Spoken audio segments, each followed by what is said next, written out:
Okay, I'm pretty sure. Yes, we Good. can you hear me? I sure can. Good evening, Danika. How are Hi. you? Oh my goodness. Fine. We've had some technical difficulties as always. I'm Okay. 1 minute late for the sesh, so everyone pause for their sweet 7:10, whether it's flower or cannabis or CBD, whatever you're up to. It would have been more beneficial for us to be later with that pause. However, we are here and it is so nice to see your face. We have Connor Fury with us from Ireland in Galway, correct? That is correct here in the west of Ireland in beautiful old Galway. Good I love job. everything about it. And we met at the Asian Hemp Summit. So shout out to Kurt. Thank you, thank you. Yeah, hey Kurt, how you going? Hope all is well. Well, good time. We'll give everybody a moment to do their sesh and we'll get some Hmm. questions and comments up here. Um, And am I the only one that's experiencing horrible technical difficulties, or is this a widespread thing? Surely it's widespread. Any of my experience with technology anyways, there tends to be a few little difficulties here and there. But I think all things considered, we're doing pretty okay here. Well, and that is incredible. So, bit of fun background about what you're up to, because as we mentioned, we met at the Asian Hemp Summit, and you and I connected over the fact that we were kind of doing the same thing in terms of converting our family farms and Correct. focusing on hemp and rejuvenation and all that good stuff. Tell us everything. Well, so I was, yeah, on my travels in Asia and stumbled across the Asian Hemp Summit, and I had spent a bit of time wondering what I was going to do with the family farm. Like, I was traveling, having a good time and all that, but had originally grown up on a farm which hadn't been used in quite some time. It was more in my grandfather's time, and I knew I was winding down my travels and heading back to Ireland in the nearer future at the time. And then I got really inspired at that at Kurt's event over in Nepal with the hemp, and I was like, hell yeah, okay, this is something I want to give a go and see if we can rectify the old farm back here in Ireland. And yeah, successfully went and grew a few acres on the first year and then the second year, and yeah, hasn't been without trials and tribulations, but been going pretty small time, keeping it low key, and just getting the old orchard go again and all the veggies and stuff. So it's coming along real nicely now. We'll be getting ready to sow again in a few months' time for the third year, so that's good. If we're still going, we're doing something right at least, I think. And yeah, I've been figuring out quite a bit as we've gone along. It's been a fun ride. And that's really interesting to me when you say like how you converted it. What would you say was the biggest issue in terms of well, actually my first question, what were you primarily farming before you converted to hemp? So it was a standard beef cattle farm, like that beforehand. That was predominantly it. We had cows there from through on 60s, 70s, 80s, even up into the 90s. I remember my father helping my grandfather when I was real small, but my grandfather was an electrician by trade, and my father had his own business, so the farm kind of got put to the wayside in the late 90s just because they couldn't maintain it anymore. And it's not a huge farm, but at the time, certainly with methods as they were, it was enough to make a bit of a living or whatever else. If you had, a 30, 40 acre farm now and you're farming cattle, it's not such an easy way to make a living. And to be honest, that wasn't something that really interested me, farming animals as such. I was more into tillage crops, and my uncle was a huge tillage farmer in his day. So I'd gotten some advice from him, and he actually helped me prep the land and all that. So some of the more typical challenges of not having machinery and not having that stuff, I was blessed because my uncle rolled in and executed a lot of that work for me. So I avoided some challenges there. Biggest challenges would be, I guess, trying to tell people what you're doing and kind of making them understand. There's now I have to say I received predominantly a very good reception, and I had people from all over the village, particularly that first year, come and like I'd come out of my house and there'd be two or three of the old farmers and neighbors next door just there in the fields. They'd be like, "Oh, geez, how are you lads?" And they'd be there looking at it and talking it. And I remember seeing I was doing one of the harvests in my first year. This guy came with the straw, and he had been hearing about how, the hemp fiber is very strong, plant fiber, and he was there immediately doing like the little old thatching methods from it, tying it up and together and testing it out. He was like, "Jeez, this is great stuff and all this." And I was like, "Yeah, I know, right? Think we might be onto something here." Oh my gosh, you genuinely just answered the next question that I was going to have in terms of how were you received in, it's a new way of farming. It's an old way, but it's a new way. And I remember you and I laughed in, I think, when we almost missed our flight in India, we laughed about the fact that in Canada, I've been met with the opposite, where farmers are not wanting to change. And you were lucky enough to have, those same farmers that have been doing it, like you said, for generations and decades. Hmm. They came quickly on board, it looks like. Hmm. There was, yeah, like that was in terms of, very close in the.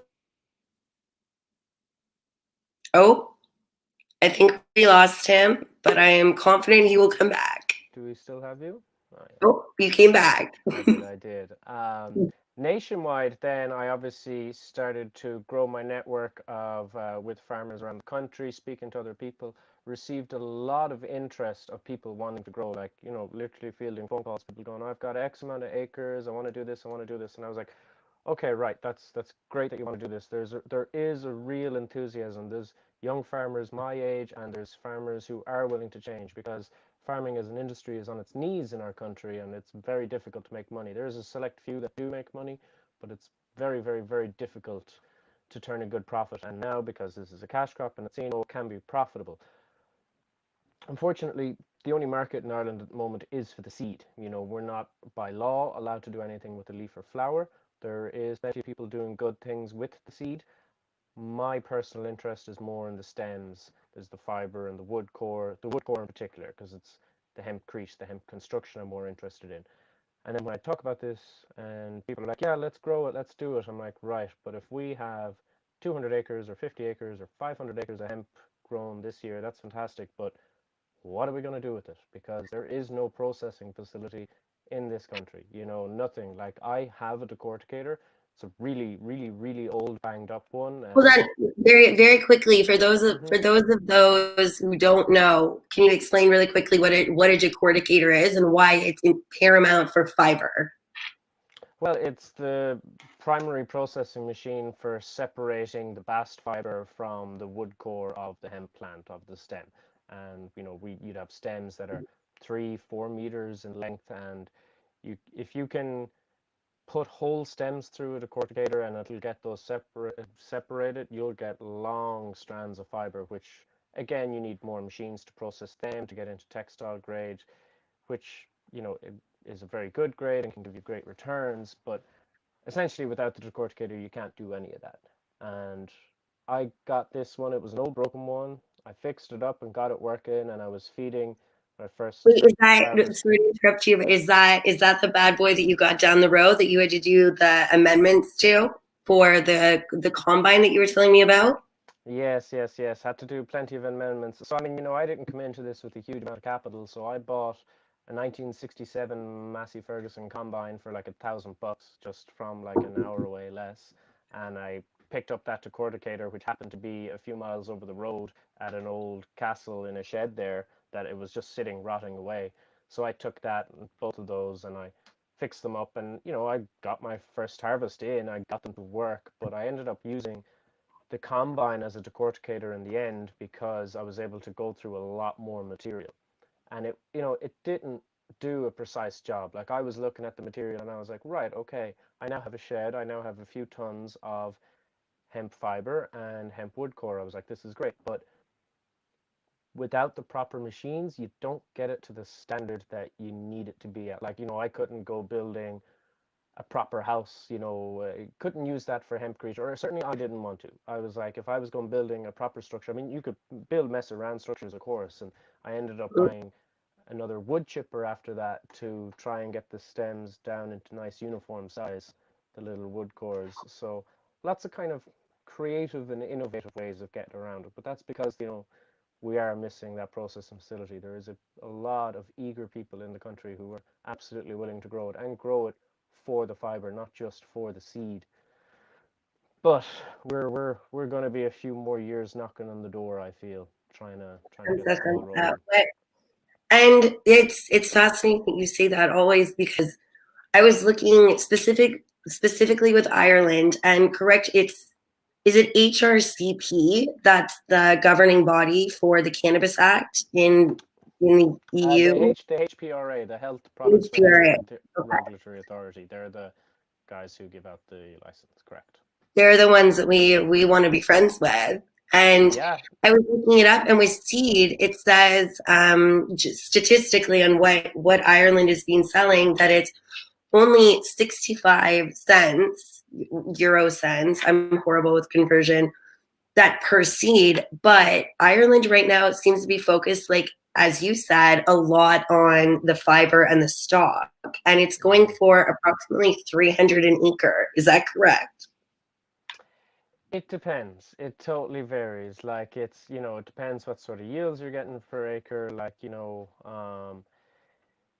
we in my first year of biomass, let me see, of the straw and the fiber, we got wasn't huge tonnage, but maybe 7, 8 tons of the fiber in the herd. You'd be expecting about 30% of that be in the fiber weight and the rest to be in the herd weight. Um, and then for the seed, like the most common hemp crop that's grown in Ireland is the Finnish one, Finola. Finola, And that's it. Yes, we yes, connected yes, over Finola. yes, that's correct. And that's the most commonly grown one here. There is people who are eager to grow other types, and in my 2 seasons now, I've done 5 different strains because I'm just very much so testing what goes well, how does it go, and yada yada yada. That's why I'm keeping it very small starting out. But the seed varieties here, you can get some. It's like any kind of seed harvest, really. You can have good years and bad years. I know I was talking to a few guys who the year just gone or last year it was a bad year. Like, Oh not very little no. returns. Yeah, the year before that there was good seed yields, but not such good seed yields the year just gone, unfortunately. So it's What, okay, in your opinion, what do you think is it just climate? Is it just what, like, it we call it force majeure in Canada, like the powers that be in terms of environment Yeah, is I mean, look, if you're to talk to tillage farmers, they'll tell you every year, there's good years and bad years. There's your cycles, Mhm. maybe you should look at it in terms of more of a long-term project and kind of balance out what you think you might roughly get. But some years there's just like if you get a drought in the in a short, around sowing time, which April and May in Ireland, it's very unfortunate actually. April and May are like our driest, nicest months, and that's when we sow. So like the first 2 years that I've sown in early May or mid-May, you're looking at then a period of dry weather, which is just exactly what you don't need. And I swear to God, for the other 10 months of the year, we get enough rain for everyone. So it's quite funny how it works that way. So, but at the same time, we can get very good yields here, seed yields and fodder yields. Like this year now, there was a drought at the beginning of the year last year, so straw yields in more typical conventional tillage crops weren't so good, but I grew two French varieties, two fiber varieties, Ferrimon and Futura, and they hit 4 meters in 4 months, or very close to four Oh meters. my So gosh, that's incredible. oh yeah, it was massive. That's great. So, Yeah, okay, it was. talk to us about that when you're planting. Because for me, like I do large scale and I'm doing grain and fiber. I do believe in crop rotation. I think it's paramount for your farm. I think it's incredible for the soil.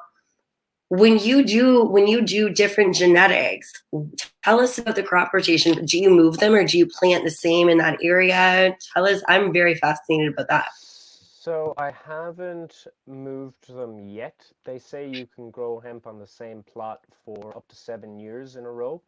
Um, I would see that, as more of a limit than a target. It's not that I want to push it or push the land in that way.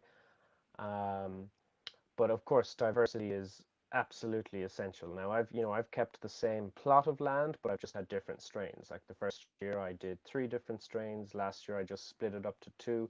This year, I'm trying a new strain again, but I'm just going with one strain, which I believe it's had very good results in terms of fiber yields. It's actually meant to be kind of one of the better tri crops out there in terms of it can give a semi decent seed yield as well as a decent fiber return and good quality of fiber at that, as well as a decent herd return in terms of weight to the acre.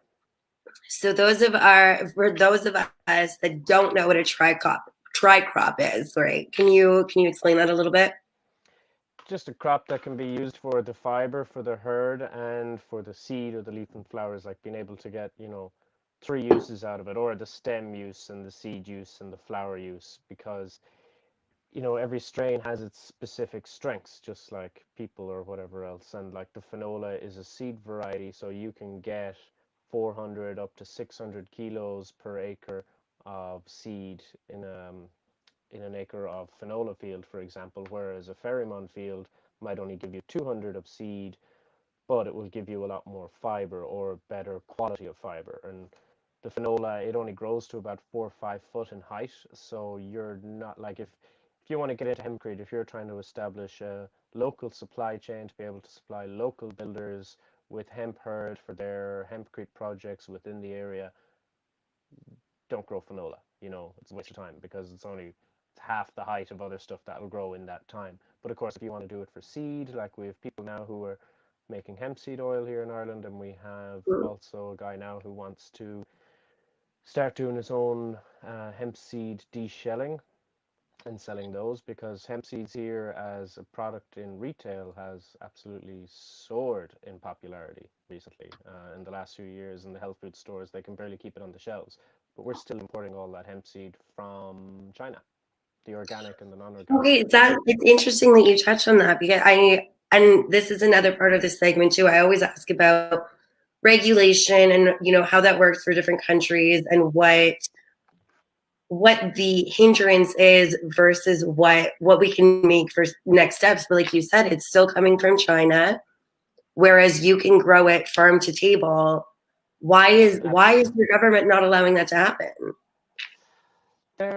Things are moving slow. Like, it's, in fairness now, the government aren't not allowing that to happen. It's just there's still slow uptake, because hemp Mm. in Ireland, even though the founder of the IHBA has been based in Ireland here since the 70s, like the International Hemp Building Association, it was CBD that put hemp on the map, like in Ireland, in Europe, in the US, in Canada, and In everywhere Canada really. also, yeah. Yeah, I was there, and I was living in Canada in 2013 when the green rush happened and CBD was really becoming a thing. And I love CBD; it's brilliant and all that, but it's not really. I think just hemp has so much more to offer. That's just one little segment. It's just one little part of it. So I'd much rather really look into what else is possible, and that's where things are slow. So our government, they're not bad, in fairness. It's just a little bit slow, and they just, they could change the rules on the flowers, because like there is countries within the European Union that have more relaxed rules on the flowers. Like, we're technically, like, I mean, I just sent off my license application a while ago, and I have a good relationship with the department now, don't get me wrong. But they came back to me, and I had said zero waste in my application. I was like, there is no waste. We try and have a good system going here. They're like, oh, what exactly do you mean by this? Because you're not allowed to use the leaf and the flowers. This has to be destroyed. It's only for the seed and the stem you can use. And I was like, well, I understand that, yeah, but when you're combining, when you're doing a seed harvest with the combine, the chaff material that blows out, that goes all over the place back onto your land, it's the leaf and flower that would be doing that when you're doing a seed harvest on hemp, like say on your Finola, for example. So it kind of goes back into the land and gives it nutrients anyways. And we also did Well, that. yeah, and that's kind of the point, right? Like when I do like my retilling, all of those good nutrients from hemp prior go back into the land. So A your lot your of it government does, won't yeah. allow you to do that? It's not that they won't allow that. That was just what my explanation of the no waste was, because they were curious when I had said no waste, because they were like, oh, hold on, what do you mean no waste? There's a section of this plant that you grow that you are supposed to destroy. So what do you mean there's no waste? Was kind of Oh, was the query that they had, but I just moved to clear it up with them. I was like, no, no, no, no, that's no, not true. We don't have. no. Yeah, yeah. Well, I mean, and it's the hemp plant is so, like you said, CBD put hemp on the map, re-put it, because we know that it has a long history and it has all of the benefits.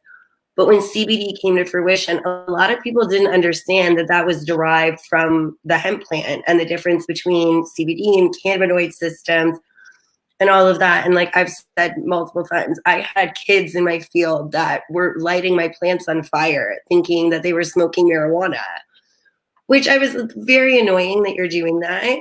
Then I had Yeah, some that were hand pulling. At that season, I was hand pulling. So I was like, thank you. You're being very helpful. But people are still confused about the difference. there And what is. I love that you touched on is all of the plant can be used where like there's no waste. It can the There chaff doesn't need to or be, the no. seeds, every yeah, exactly. So I mean, different genetics have their strengths, so you need to know what your end game is. I mean, if you want to produce fiber, high grade, textile grade fiber, then you grow at a certain density. You grow at a much higher density. You're not going to grow something like Finola. You're going to grow something like Ferrimon or Futura or Bielobreski, or I'm not sure. I'm pretty sure I butchered the pronunciation of that one. And you grow them at, real high density, so you get nice, thin, wispy, long stems. If you're growing for hempcrete, you should grow them a bit further apart so you get more of that wood core that develops in it. If you're going for a fiber, you'd harvest. You don't even let it go to seed. You don't even let the right. lumen sit in. You're better off to go and get it early. You could harvest at full flower, and that's when the fiber is at the highest quality or potential. Anyways, you send it on for betting after that, and then you get fiber openers and different machines after that to go through more processes. But that's how you get your real high quality textile grade or cottonized fiber. And so it's and you would know better than most. And that I think is a deterrent for most people because like you're saying, there's different aspects and there's different like, but it's the same way that you would do a garden. You wouldn't harvest a tomato the same way you necessarily would a strawberry. Whether they're still in the garden, it's just different ways of taking care of your plants and Mhm. knowing what you want to do with them and what, like you Mhm. said, what the end result is because it's all THC and TLC. Mhm. My biggest hindrance was in the early 70s. Somebody grew hemp in my area and they used like just a normal combine, not realizing how fibrous the stalk actually is. And that I already know that you know, and the Mhm. Yeah, I fiber know exactly what happened to that that poor person. part of me, I know what probably exactly happened to that poor man's combine. Yeah. he was not happy. He No, I told wouldn't all think of so. his friends and neighbors, and we're talking a $500,000 piece of equipment. We know what that means. It got caught in whatever that is. It Oh broke yeah. the entire machine. So no farmer in my area will touch hemp with a 10-foot combine because it was a horror story.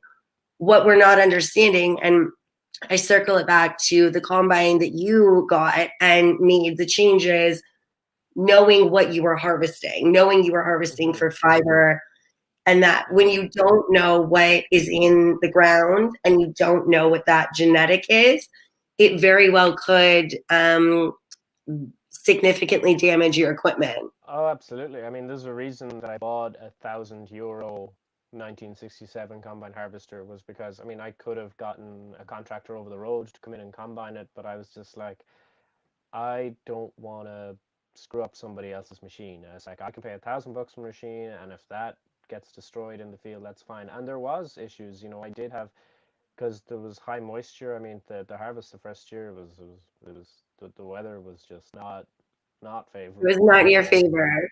No, not at all. Which it never is for, it rarely is for tillage farmers. Like the windows that they're working with are crazy. And but yeah, we had like some chain links break in the feeder house, but thank God my neighbor was very handy and we were able to come in and get that fixed up and just get the job done. Definitely a few running repairs. But yeah, I can understand why someone would get scared because if you've got a 500,000 euro piece of machinery, like there was trials I wanted to do on other machines by making adaptations to newer machines because I'm looking at machines and I'm found this one guy he was the only person in the west of Ireland to have one of these machines, and I spoke to him and all that. But the risk, first off, getting him to transport that big, expensive machine, Yes. a few hours over to me to test and then also to spend the money on putting in different rollers in there to see how they would perform on it, and if they could. Basically, we were trying to see could we do some of the primary processing whilst harvesting, because seeing as we don't have a decortication facility, why not try and decorticate in the field if we can? We've had some relative success, but you're talking big machines and big money and big stuff, and someone, it will come along, it will get done, but everything just takes time. And that it's so true. And I mean, like I said, we met in Asia, and it's 3 years later, and we've definitely, I think, between 3 years. our farms, you in Ireland, me over here in Canada, we've made strides.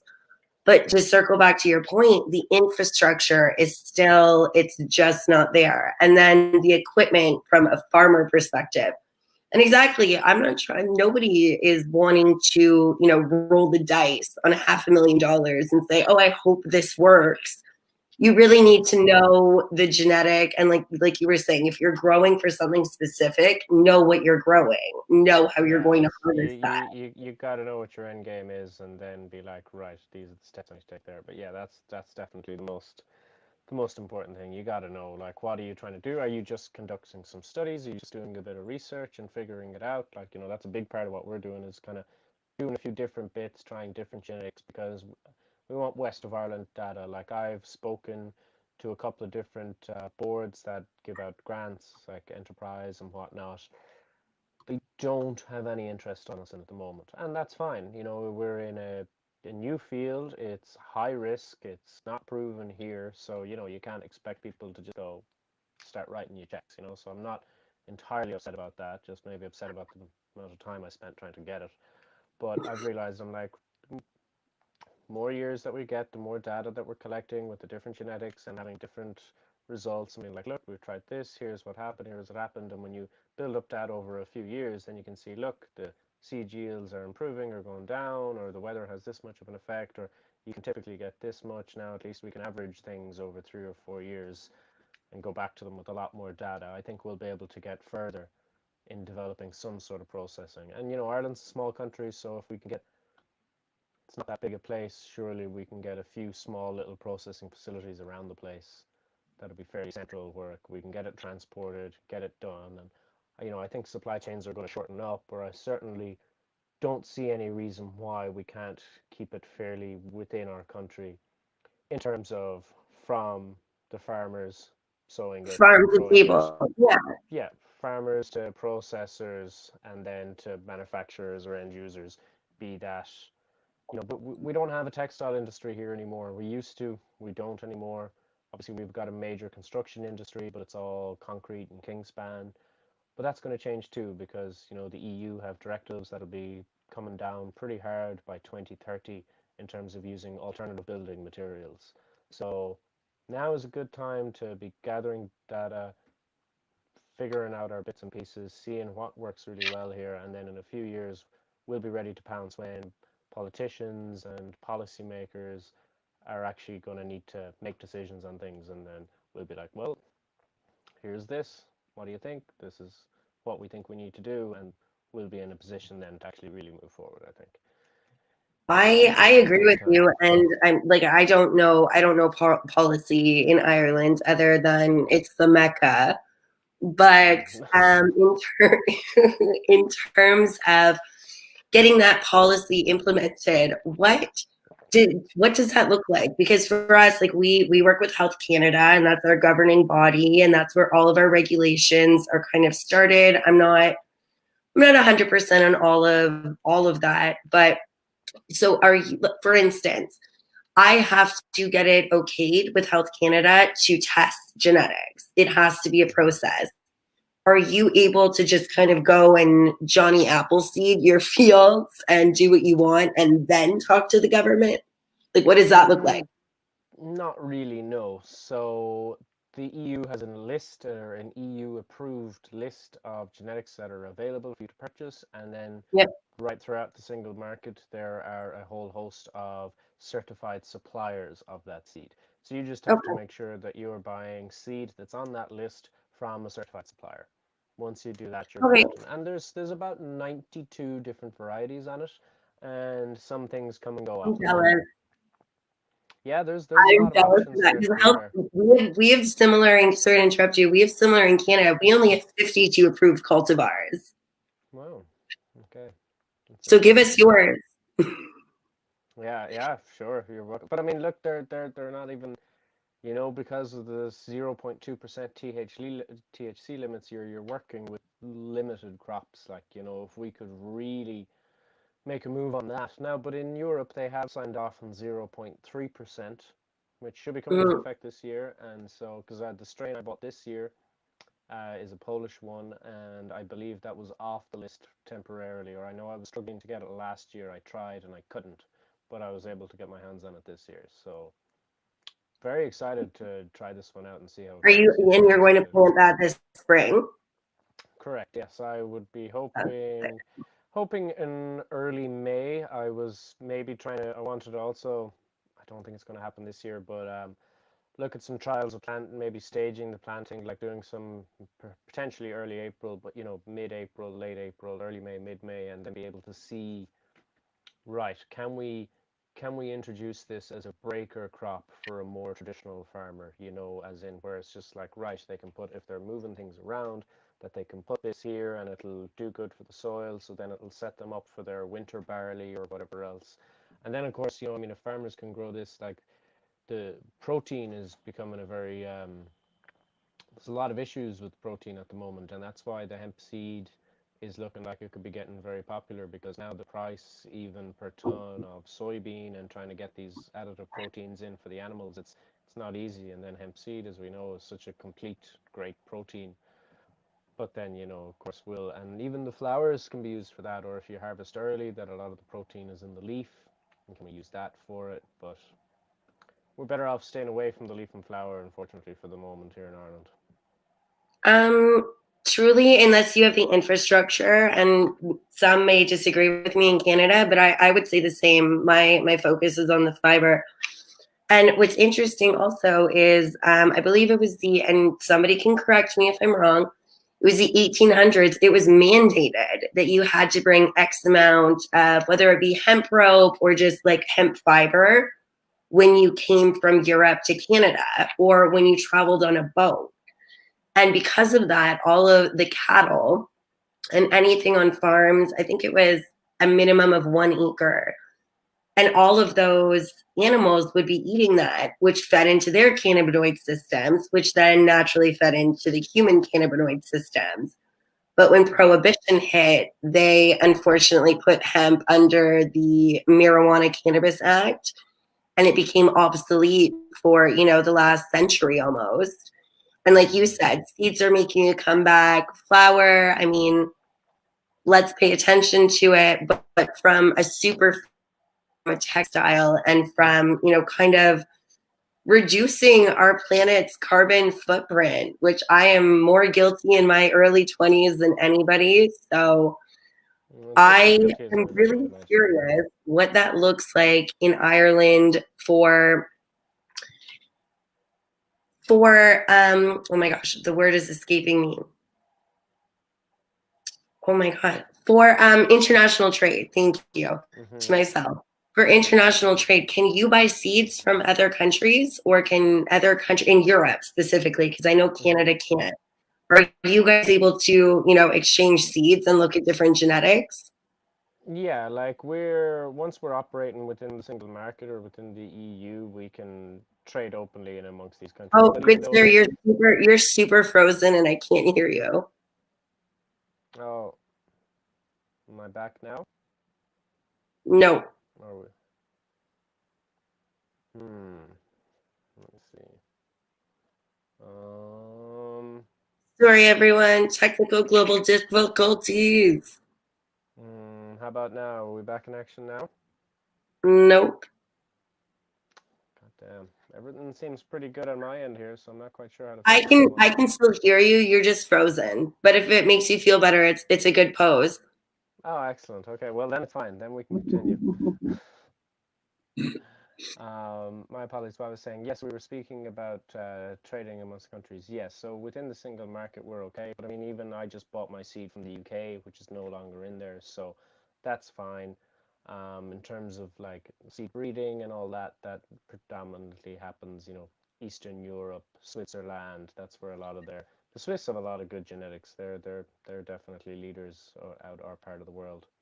well, certainly in terms of breeding, but there's no real breeding or anything like that going on here that I know of. I could be completely incorrect there also, but I don't believe that's developed here just yet. Oh, I mean, I that is actually really incredible. Nana just commented, Bonnie Dunseith, Perkman.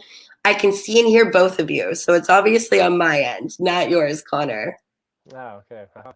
That's strange. Oh, and like Cool. 4 other people just commented and said it's you, not him. I think I've heard this before, Danika.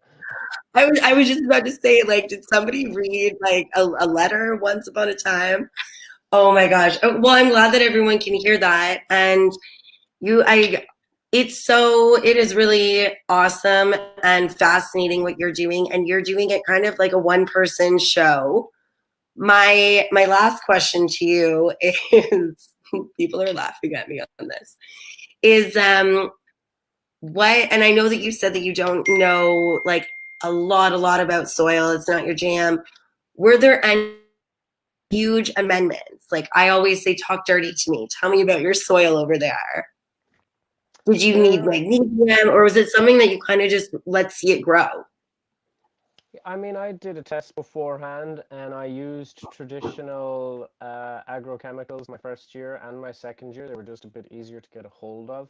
This year, I do have a supplier and a way of spreading some organic fertilizers, so I just need to make that order in and whatnot. But the soil Well, that, tests, really quickly, what do you consider organic? Like, are you talking about like chicken poop and cow poop? it's not, these ones are a mixture. There is poultry manure pellets out there. Once they're pelletized, they're okay. It's not good to You spread it said it raw. so much more classy than I did. Hmm. Right. Well, but there is guys who are doing chicken manure, poultry pellets, and also who are doing seaweed pellets as well. So Pardon? yeah, seaweed pellets. Yeah, we've got a lot of seaweed here, and so it gets. We have some seaweed processing plants around the country, or certainly on the coastline. Yeah, and then we make fertilizer out of that. Just have to That is very, pelletize very it. interesting. Mhm. Wow. And And so it's that's, yeah, it's good and stuff. you take it out of where you find it and the I same way mean, you would. I would just purchase from a supplier in bulk and then just get it spread like a typical fertilizer. Get it spread. I have a contractor over the road who, has modern machinery. So for the few bits that I can't do, he'll come in and sweep through those bits and whatnot. But yeah, so he'll be doing that for me in a few weeks' time or whatever else. But yeah, he can spread it. I'll most likely go with the seaweed pellets, and then that'll help with the organic status because my farm doesn't have any status like that at the moment. But I'd be hoping it takes about 2 years, I believe, to go through the process to convert to organic. So I'll be starting that process this year. So I love that. And our farm is doing the same. What does that look like in Ireland to get organic certified? well, I'm just at the very beginning of the process, but so far it seems to entail they'll come out, they'll do an inspection, and you'll kind of show them your plan of how you plan to incorporate organic methods, and they will give you a little structure as well, a little blueprint of what to do. There's also like a 1 day little training course that they make you do. So it actually all seems pretty fine. Then you spend kind of 2 years just waiting, I guess, for the land to kind of, rid itself, shall we say, of some of the chemicals and let the more natural fertilizers take place. I mean, organics, it's a long-term project. Initially your yields Mhm. might suffer a little bit, but long-term, I think you'll have happier, healthier land and soil and people, whoever are consuming whatever products you're growing. Absolutely. And I agree with that. In Canada, it's a 3-year process of, like you said, they do the checks and looking at your soil. And that is why I truly still believe and know that hemp is the move for that. If you're going to get any toxicity out of your soil, it's going to be through hemp. And Hmm.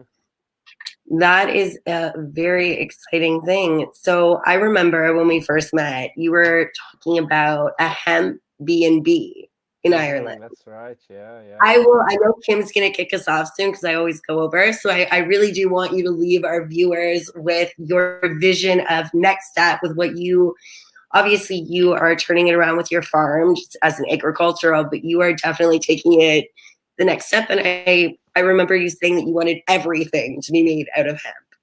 Yeah, I mean, I was definitely very excited, and that would still be a beautiful dream. But I think now that I've spent a few years growing it, I'm like, right, let's reprioritize here a little bit. But for sure, I mean, we've got a B&B that's on the farm that's been a B&B since the 1960s, one of the oldest in the state.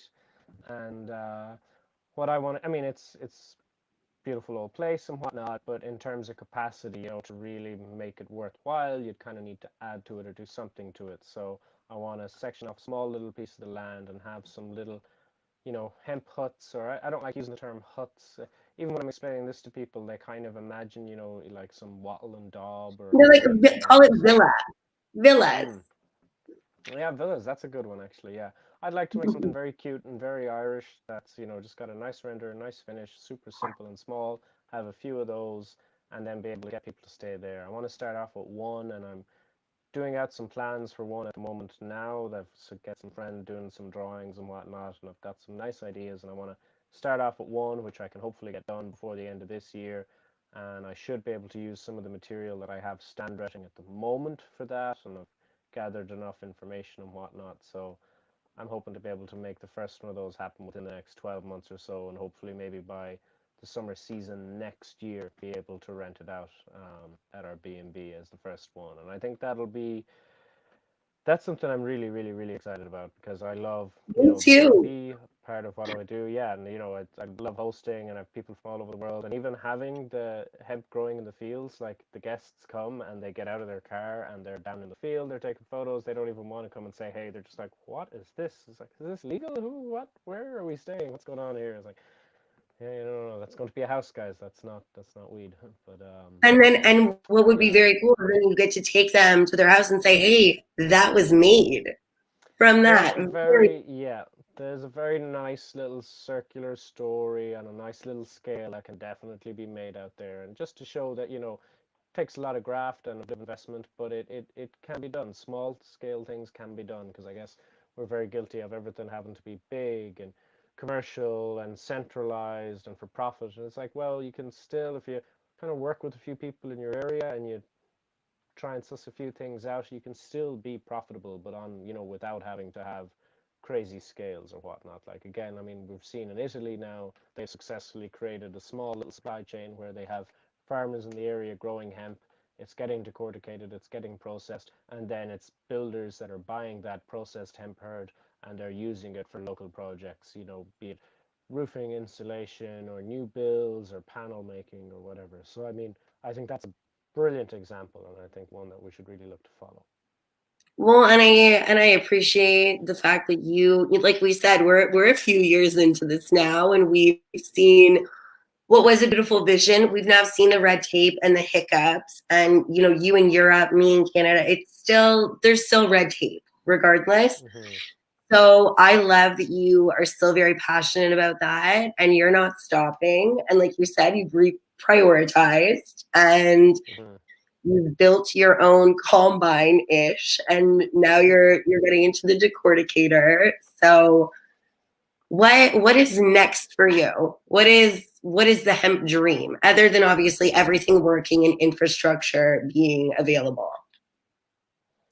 Well, for this year, I want to really make strides on getting that first little hemp villa, getting that first one built. And I still have a test I want to conduct because my straw is still standing in the field. I left it there to winter ret. So Mm-hmm. I will be taking a soil sample soon to compare it to the soil sample I took 12 months ago to see how much of the nutrients actually went back in from the runoff from the stems over the winter. And also, I have a few more adjustments I want to make on that combine to come in and see if I can get that decorticating going because I did it on a very small scale on the first year, and I have a few tweaks that I want to make now to try and do it this year, where I can come in and do the full acreage on that and be collecting wood chips out the back, and then I could go straight to my yard and cast blocks with them or mess around making a few little panels or really start, to work with something. Yes. So Oh my, in the short term, my Nana commented before. She's like, "We have a wood chipper." I was like, "Nana, he's in Ireland. I'm sure he can find a closer wood chipper." send it over. I'll take anything. I'm gonna send Nana with it. Yeah, she would love Ireland so much. No, I love everything about those next steps, and like you said, it's small scale, but once you perfect that, it's going to go global, baby. Yeah, no, there's definitely a lot of scope there, and as I said, there's a lot of interest to other people in Ireland. So it's just like, right, we need to just keep trialing, keep arrowing, keep doing these little bits that we can do, and eventually it will come. The markets will get bigger, there will be more of a demand for these products, and then the supply is going to have to come. And as I said, with climate policies and laws and directives coming into place and changing, I think there's going to be more change in the next 10, 15 years in a lot of the world than there has been over the last, 50 years. I think there's going to be a lot of changes, and I think it can definitely be a lot of very positive changes. So, and I think hemp will really be at the center of a lot of that. I completely agree with you. It's like it's the new age of material. Hmm. When and you said like you keep hitting like you're in my head when you say supply and demand. That's exactly what it is. And consumerism is shifting in what they demand. They want things to be eco-friendly. They want things to Hmm. be environmentally conscious source. People are paying attention to where they're buying, what they're buying, Hmm. where did it Hmm. come from. So I agree with you in that hemp is going to be a huge. We see giant companies like Levi's, you know, they're shifting into hemp denim. Now Hmm. everybody who loves Levi's, whether you wore mom jeans in the 50s or now you think they're vintage, in 2020, you know the brand you're associated. It's brand awareness. And then, like I said, it's that conscious consumerism is what's Hmm. coming into play. And that's where hemp comes in. Yeah, absolutely. No, it's huge. It's like, yeah, conscious consumerism is really coming to the fore, and I think the current climate that we have in the world at the minute, I think, has really highlighted a lot of what's actually essential and what's not, and what we really need and what's not. And we realize, well, okay, wholesome products are very important in terms of, with your food, with your organics and whatnot, but also with our building materials as well, especially because right now we're filling our buildings with poison and then we're living in them. It's not a great tactic, like, so. It's a I'm going to say that it's a survival tactical error. I feel we all need to That's a retreat. pretty good description. I would actually have to agree. Yeah.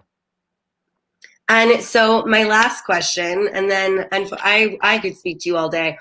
My last question is, what is the biggest negative pushback? Not to leave it on a negative note because everything's so positive, but I want to break that stigma because I've had farmers show up and they're like, "Ooh, don't do it, don't do it." I've been doing corn for like do corn. They're not getting the shift in the paradigm. That is probably the most annoying I've had. What is the biggest pushback that you've had in terms of, redoing your farm and what you're up to with agriculture? The biggest pushback, aside from the legislative issues, which is just, really what's holding you back from really developing things and getting things going, I guess Mm-hmm. it's that lack of awareness. It's that the reality is there's still a lack of demand. Like, if I tomorrow morning was manufacturing hemp houses for sale to the general public, if I was just boom doing that tomorrow morning, and I'd be there going, oh, carbon negative, this is carbon negative living, it's all locked away in here, it's done this, you bring all that to them.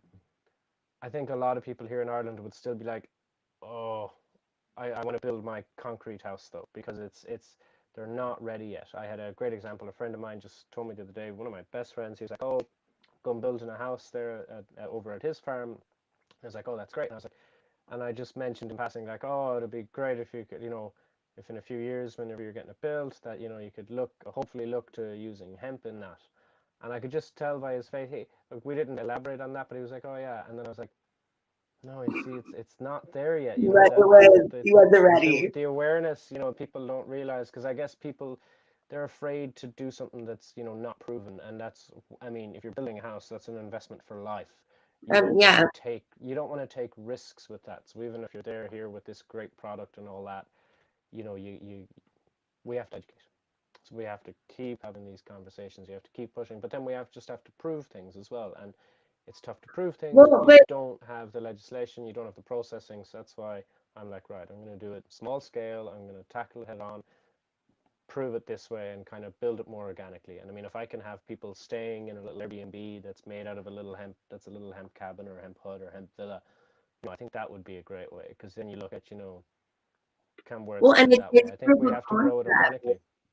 Yeah, exactly. And you once again hit the nail on the head, because we were talking to our friend Raymond. I'm so sorry if I butchered that pronunciation, but he's building hempcrete houses, and there's a huge forest fire issue in both Australia and California, as we know.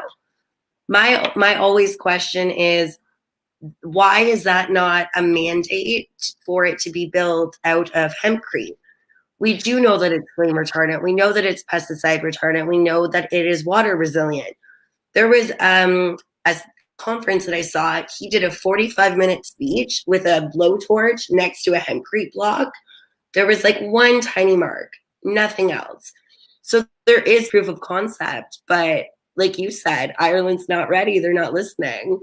It's just not there yet, unfortunately. And when it's such, look, it's a disruptor, all right? Hemp has the potential to disrupt a lot of industries.